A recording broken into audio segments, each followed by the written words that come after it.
O mundo em que vivemos. Uma análise dos acontecimentos atuais à luz da Bíblia.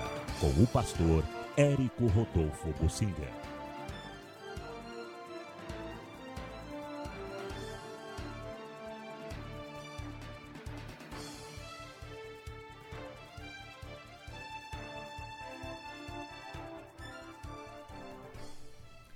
Eu quero falar sobre as riquezas e patrimônio do Brasil.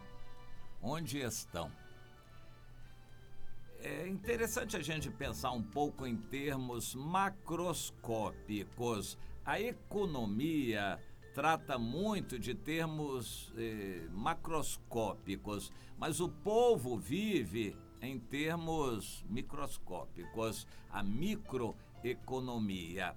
Mas eu quero falar sobre a macroeconomia para a gente tirar lições para a nossa microeconomia. O país, de um modo geral, vai muito mal. Durante toda a época em que o PT governou, aliás, isso já começou antes, o Fernando Henrique Cardoso, com as privatizações que foram muito denunciadas por corrupção, por não serem limpas e não serem interessantes, ele já complicou a situação do país, porque a ideia era a seguinte, só para você ter ideia da falácia na época de Fernando Henrique Cardoso. A falácia era a seguinte, as empresas estatais não vão bem, elas vão mal. Então nós vamos vender as que vão bem, a preço de banana. Isso aconteceu com o CSN, Vale do Rio Doce, Uzi Minas, as teles todas. Vendeu tudo que dava lucro a preço de banana e fiado. Foram as privatizações muito tendenciosas, para dizer o mínimo, na época de Fernando Henrique Cardoso. Mas a ideia era a seguinte, nós vamos vender as empresas estatais para dinamizar a economia e gerar dinheiro para o país aplicar em outras coisas. Nada disso aconteceu. Não dinamizou a economia, pelo contrário, houve desemprego, porque todas as empresas que foram privatizadas, vendidas, demitiram. Essas empresas caíram, na maioria, nas mãos de estrangeiros que não defendem, em primeiro lugar, o interesse do Brasil, e a dívida aumentou bastante, disparou. Então foi uma falácia, foi um ato muito corrompido. A Vale do Rio Doce, por exemplo, em um ano já tinha pago, com o que rendeu em um ano, pagou o que deram para comprar a Vale do Rio Doce, ou seja, ela foi dada, vendida a preço de banana, e hoje é uma das grandes empresas do mundo, mas não brasileira, ela não está nas mãos de brasileiros, em grande parte nas mãos de estrangeiros, e assim todas as outras também. Quando veio o PT, ele não reestatizou, poderia ter feito um processo de recompra dessas empresas, ressarcir o que tinha sido pago, teria sido algo coerente com a mensagem das esquerdas, mas pelo contrário, a corrupção se acentuou, não estatizaram essas empresas e ainda privatizaram outras, a dívida disparou, a dívida do Brasil disparou e o resultado é que a corrupção se generalizou. Tudo isso empobreceu o país. Hoje, a realidade do país é lastimável. O Brasil hoje tem uma dívida colossal, muito mais de 5 trilhões de reais, e 5 para 6 trilhões de reais a dívida bruta, descontadas as reservas. As reservas externas, digamos assim, servem para muito pouco. É um dinheiro parado lá fora, em dólares, que não rende praticamente nada, quando muito 1% de rendimento, 1% ao ano é o que rende. É um dinheiro parado que não pode ser usado para o bem do país, fica guardado lá enriquecendo os banqueiros onde esse dinheiro é guardado. O Brasil tem quase 400 bilhões de dólares guardados lá. Descontadas essas reservas, a nossa dívida só do governo federal é de cerca de 4 trilhões, quase 4 trilhões de reais, fora a dívida dos estados e municípios. Bom, alguém faz esse raciocínio, quanto vale um país se for vendido? O raciocínio meio grosseiro é que ele vale 2 vezes o PIB. Para ter uma ideia, se o PIB é 5 trilhões, o país vale 10 trilhões, ele já deve metade do que vale, sendo que o país já deve metade do que vale, sendo que está privatizando tudo que tem de bom ainda. E esta é a política infeliz para o Brasil, do nosso ponto de vista, do ministro Paulo Guedes, que é ministro do governo Bolsonaro.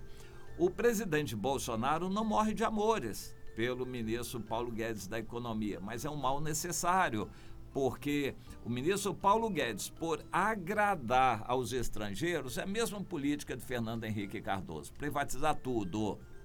Eles acham que privatizando tudo vai funcionar melhor, mas a experiência do passado mostra que quando se privatiza, uma empresa se demite muito, a empresa visa só lucro, mas o lucro não é para o país.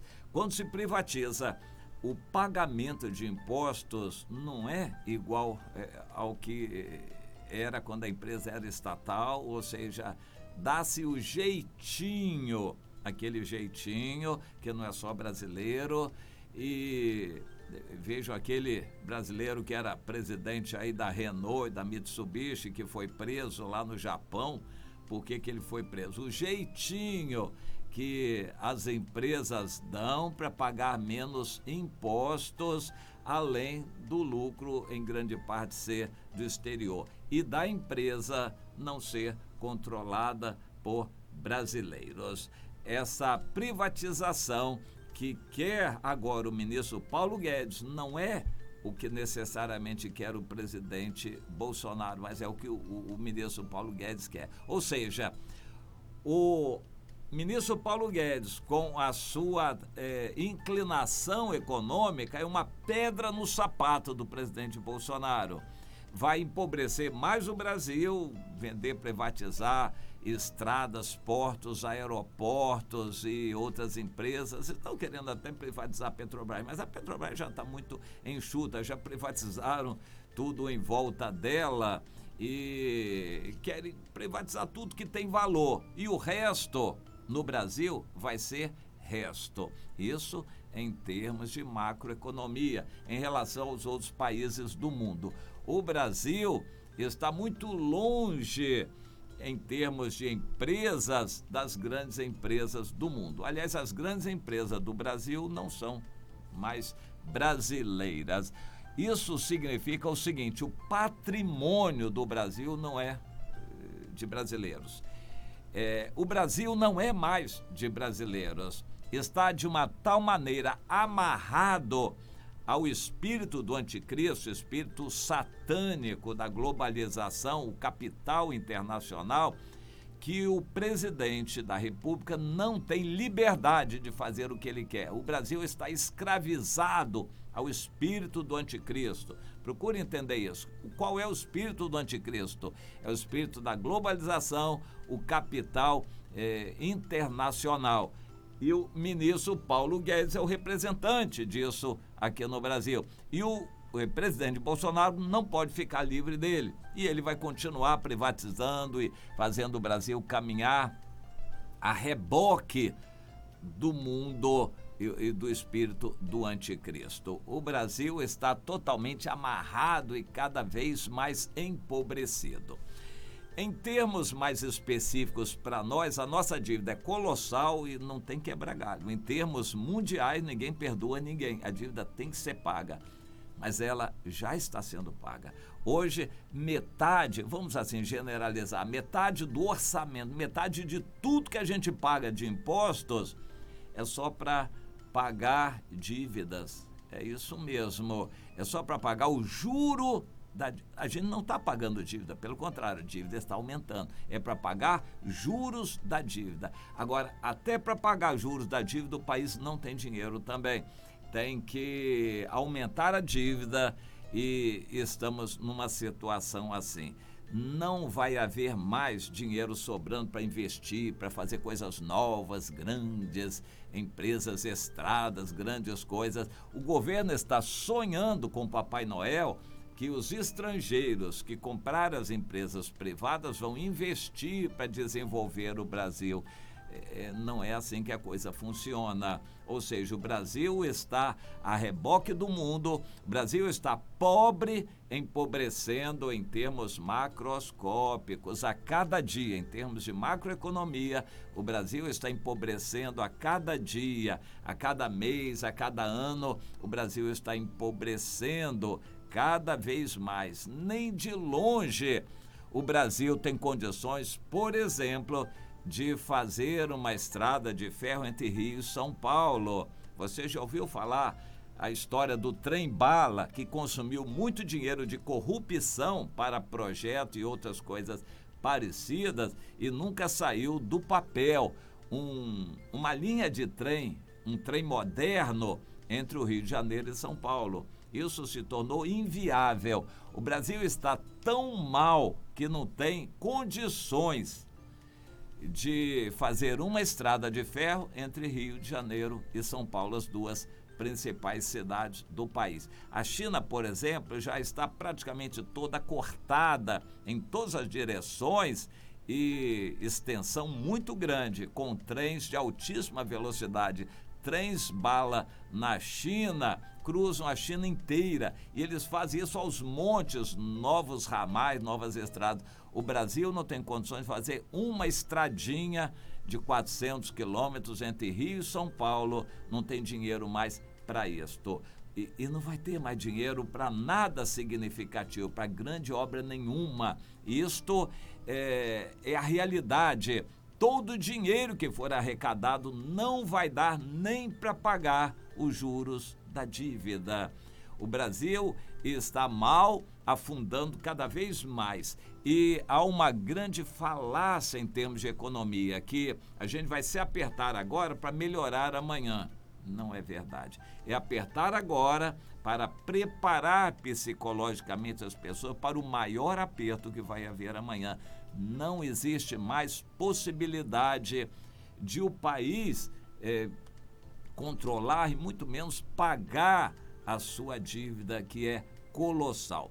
Em termos micro, para nós, isso significa o seguinte: meu irmão, a situação está apertada hoje, vai ser muito pior amanhã. Isto se não acontecerem guerras e coisas semelhantes, calamidades ou catástrofes, confrontos ou choques especiais. Hoje está ruim, no aperto financeiro.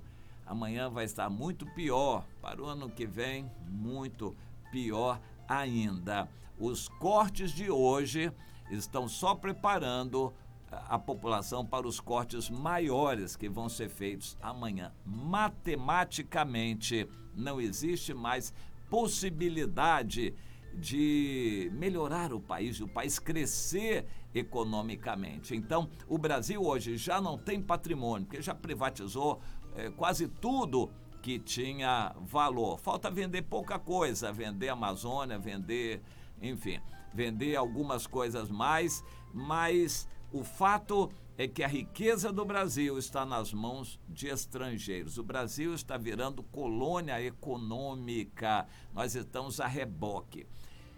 Isto é resultado da corrupção dos últimos governos. É irreversível, não tem volta.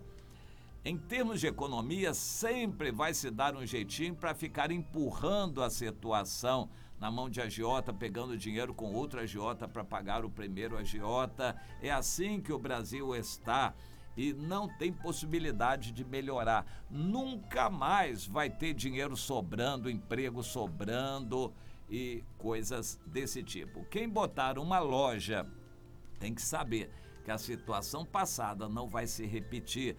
o povo está sem dinheiro e vai ficar mais sem dinheiro ainda. Não tem quem compre, você tem que se apertar, se contentar com pouco dinheiro. Quem trabalha prestando serviço tem que reduzir o seu ganho. Se você cobrava 150 diária, não vai conseguir cobrar mais 150, você vai se contentar com R$100 por dia, se achar, e assim por diante. Sai para vender como camelô, a concorrência já é tão grande que você tem que se contentar com pouco, bem pouco. Cabeleireiro, você é mecânico, pintor, presta serviços de eletricista, bombeiro e, enfim, obras de um modo geral, ou vai vender alguma coisa, pode ter certeza, a situação hoje está muito difícil e amanhã vai piorar mais ainda. Então você tem que se adaptar, você tem que se adaptar. Deus está nos avisando isto há muito tempo para nós nos adaptarmos. Cuidado então com fazer dívida, comprar algo à prestação, porque até o salário que você ganha não está garantido para amanhã. Existem muitos e muitos municípios do Brasil que estão com salários atrasados. Estados também estão atrasando o pagamento de salários.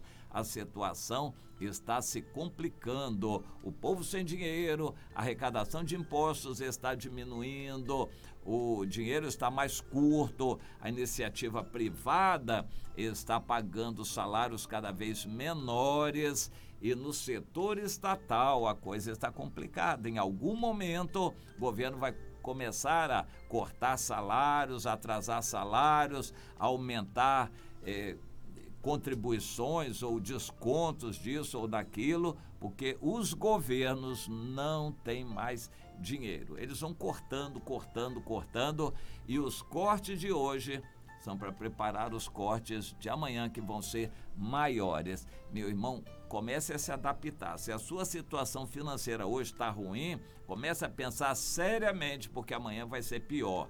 E não se endivide, não compre a prestação.